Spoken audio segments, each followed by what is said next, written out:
Então, alunos, agora a gente está vindo aqui, né, para fechar o nosso momento 2. A gente está vindo aqui para o momento de reviver diálogos. E aí a gente vai resgatar um pouco daquilo que a gente estudou nas aulas anteriores. Tem aqui um texto chamado Eu e o Outro, né? E aí eu não vou ler ele inteiro, porque senão vai ficar muito extensa essa explicação. Mas eu vou fazer uma síntese para vocês. Ele vem falar do processo de conhecer o outro, né? Ele vem dizer que no relacionamento a gente está sempre buscando novos caminhos, né? Novas ligações. A gente vai descobrir as peculiaridades do outro.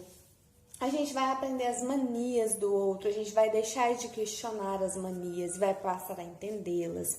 E aí fala dos rituais, né? Que os pais, eles entendem os rituais dos filhos e que eles alimentam esses rituais e que em todo o processo, né, de relacionamento vão haver rituais, manias que serão feitos conforme você vai conhecendo e convivendo com o outro. E aí ele termina com uma frase muito bonita, que fala que o que é essencial para a aprendizagem e para a vida é invisível aos olhos. O que vemos de maneira certa, vemos com o coração. Aí vocês podem ler e devem ler esse texto, tá bom? Para auxiliar para responder as questões. Mas vamos começar aí.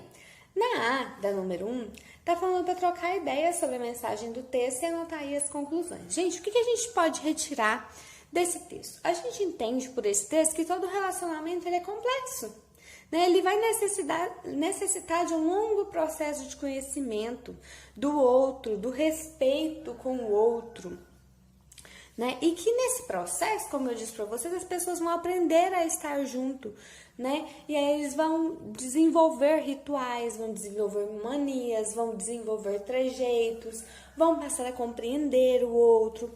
Tudo isso faz parte da intimidade, do envolvimento, do relacionamento. Então, isso é uma das conclusões que a gente pode tirar por esse texto. Registrem aí, tá bom?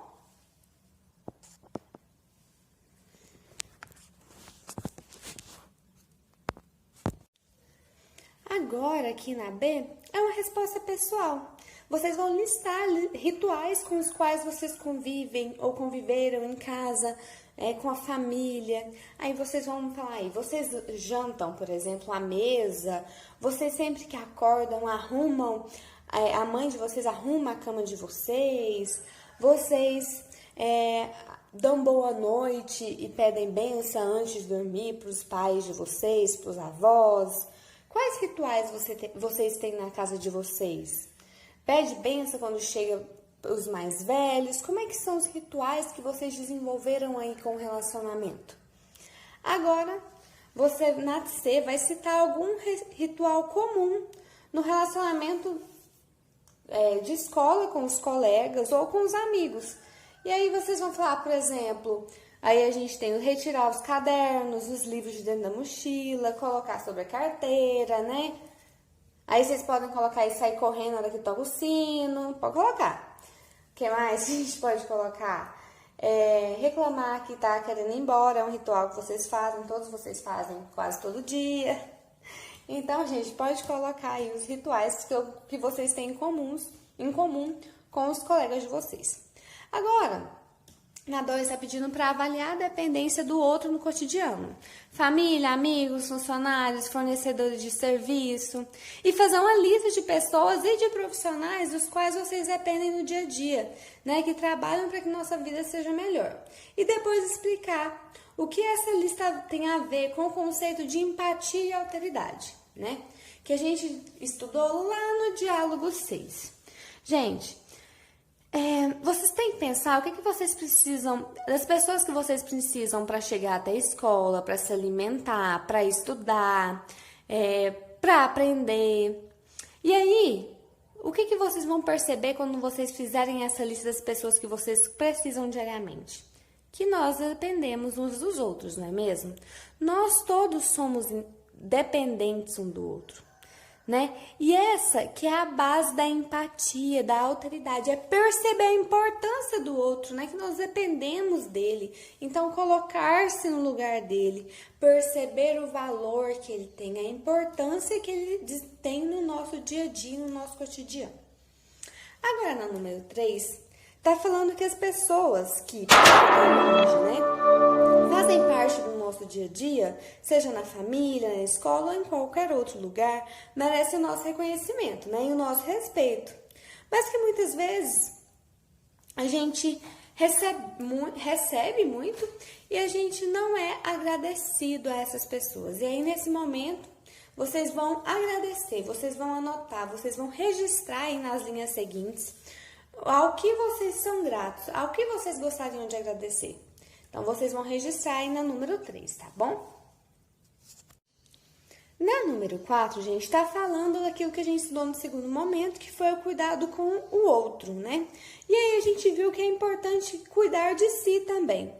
Então, gente, tem alguma relação entre cuidar de si e cuidar do outro? E tá perguntando aí se uma forma de cuidado vai eliminar a outra, gente. Olha, a autoestima, o autocuidado, eles são importantes, imprescindíveis para que a gente desenvolva muitos outros valores relacionados a cuidar do outro, como a empatia, a comunicação, a amizade. Então, o cuidado com o outro, ele vai nos esse cuidado com a gente vai possibilitar que a gente depois cuide do outro. E esse cuidado com o outro vai possibilitar a gente conhecer novas realidades, ter novos conhecimentos, crescimentos pessoais, conhecer outros valores. E aí, gente, uma forma de cuidado, ela não vai eliminar a outra. Na verdade, as duas devem ser simultâneas, tá bom? A 5 tá pedindo para vocês explicarem alguns elementos que caracterizam uma boa amizade. Lembra que a gente falou de amizade, tem aquela historinha sobre escrever na areia, escrever na pedra, vocês se recordam? Então, vamos colocar aí alguns valores essenciais para a amizade. Vamos começar elencando o respeito, o companheirismo, né? A dedicação ao amigo, porque o amigo não é só para os momentos bons, ele também é para os momentos de dificuldade. Ele vai estar ali na nossa vida, ele deve se interessar pela nossa vida. Ele pode ser diferente de nós, ele não precisa ser necessariamente igual, semelhante a gente, mas ele deve ser tolerante, ele deve ser fiel, ele deve ser leal. Então, todos esses são elementos que caracterizam uma boa amizade. A 6 tá perguntando como que vocês entendem aquela frase lá, que parece muito com a frase final ali. A frase final parece muito com a frase do Pequeno Príncipe, que diz que o essencial é invisível aos olhos, né? Então, tá aí a frase: ouvir bem não é apenas ouvir com as orelhas, mas é ouvir com os olhos, com a mente, com os sentimentos. Gente, o que isso quer dizer? Né? Que você vai se dedicar, você não vai só ouvir, você vai entender, você vai compreender, você vai se preocupar, você vai se envolver com aquilo. Então, é com o sentimento mesmo, é com a mente, né? É se colocar no lugar do outro. Então, vocês podem registrar aí, né? Que é muito além de ouvir, né? É saber compreender, escutar e apoiar o outro também. A 7 está falando sobre a linguagem, né? A linguagem escrita, ela nem sempre foi utilizada pela humanidade para se comunicar. Existe uma longa história da comunicação que vai envolver melhoras e pioras na transmissão de mensagem, né? Aí vocês vão explicar as vantagens e desvantagens que surgiram ao longo do tempo. Gente, antes o homem não se comunicava, ele passou a se comunicar muito mais rápido, né? Que bom! E aí, só que quando ele começou a ler a escrita, o papel era muito caro, não era todo mundo que era alfabetizado, que tinha acesso, então essas são as desvantagens.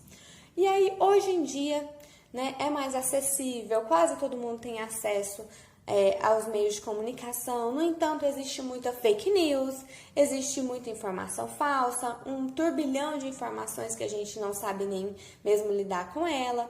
Então, essas são as desvantagens. A vantagem é que a gente se interage melhor com quem está longe, a gente não perde contato, a gente consegue realizar diversas atividades.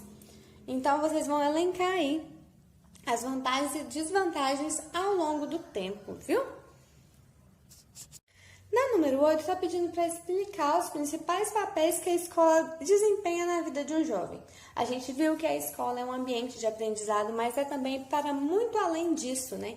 Muito além daquilo que está no nosso currículo, que vai para o nosso boletim, né? É ali que a gente vai aprender a lidar com as diferenças, é ali que a gente vai experimentar o novo, porque ele é um espaço de convivência.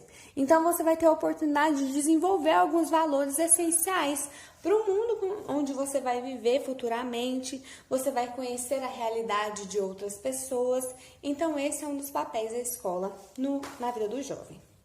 E a 9 está falando que a difamação e a maledicência são venenos para as boas relações na escola e para a manutenção das amizades. Explique como esses dois vícios podem danificar suas relações pessoais e proponha uma forma de evitá-los. Gente, difamação, sair falando aí coisas dos outros, mentiras, né? Espalhando fofocas. Como é que esse vício pode estragar as nossas relações pessoais? Gente, ninguém vai confiar em uma pessoa que sai difamando a outra. Não vai confiar em uma pessoa que sai falando mal da outra, porque isso mostra, né, falsidade, mostra deslealdade, né?